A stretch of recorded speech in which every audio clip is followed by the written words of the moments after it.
They say they're going to be there for the people most in need, like the $1,000 an hour consultants over at McKinsey, a company that received over $100 million for work that public servants say was of little or no value. The total amount this government is spending on high-priced consultants, $15 billion. That is $1,000 for every single family in Canada. No wonder Canadians are eating increasingly at food banks after 8 years of this government. No wonder seniors can't keep the heat on. Why won't they give us an answer? How much did McKinsey get in total? The Honourable Government House Leader. Mr. Speaker, and I remember in my time in opposition looking at the member opposite who sat in a government that had a poverty rate of 14.5%. And you know how often they talked about poverty or people in food banks? Never.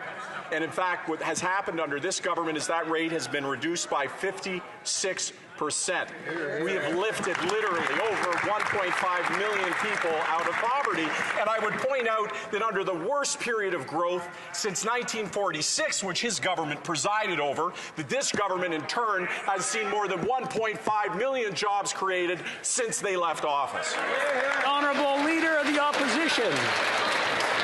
Well, there they go, telling Canadians, stop all your complaining. You've never had it so good. If you're one of the 1.5 million people eating at a food bank, stop your complaining. You've never had it so good. If you're one of those people going to a food bank seeking help with suicide, which is becoming increasingly common, they tell you, you've never had it so good. If you're one of the 35-year-olds living in your parents' basement because this government's policies have doubled rent and doubled mortgage payments, they tell you you've never had it so good. Why? Because they're spending all their time with McKinsey consultants. How much did those consultants get from taxpayers? The Honourable Government House Leader.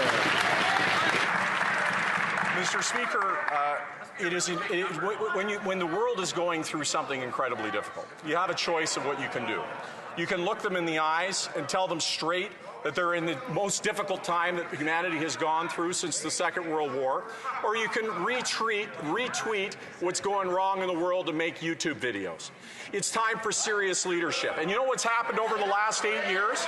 Every time we put concrete solutions in place, the party opposite has obfuscated. They tried to block on support for dental, on support for rental, on support for childcare, on support for OAS, Mr. Speaker. The Honourable Leader of the Opposition. And now their second tactic. First they tell Canadians they've never had it so good. Now they admit that it's miserable, but it's everyone else's fault. The rest of the world did not raise the rent in Canada. Rental rates are set here. We don't import our apartment buildings from Russia. We build them here in Canada. We don't set mortgage rates in Russia. We set them here in Canada. And after $500 billion of inflationary deficits bidding up goods and constant red tape preventing the construction of the homes we need, our young people are stuck in their parents' basements. Why don't they stop blaming everyone else and finally take responsibility for the misery they've caused in 8 years? The Honourable Leader of the Opposition. Mr. Speaker, the member opposite had an opportunity to be in a government and to do something on poverty. They didn't have any targets. They didn't talk about poverty. They didn't talk about homeless shelters. They didn't move those at all. And I've talked about what this government has done. But the IMF is now saying Canada will have the second highest GDP growth in the world.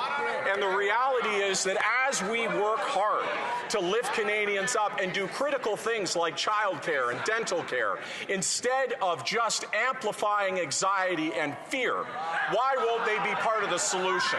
And I would say, Mr. Speaker, they haven't been in this House. All they've done is block and obstruct real solutions. Now, their third tactic. First, they say everything's great. Then they say it's terrible, but it's everyone else's fault. Then they say we should stop talking about how miserable people's lives are. He seems to suggest that people are anxious because I'm telling them that they can't afford food. No. Their stomachs are telling them that they can't afford food. They seem to think that if I stop talking about the fact seniors in Northern Ontario can't heat their homes because of the carbon tax, that seniors won't notice that they're cold. They seem to think that if I don't talk about the 35-year-old living in his parents' basement, he won't realize that he's living there. Mr. Speaker, why don't they fix the problems instead of telling people to shut up about them?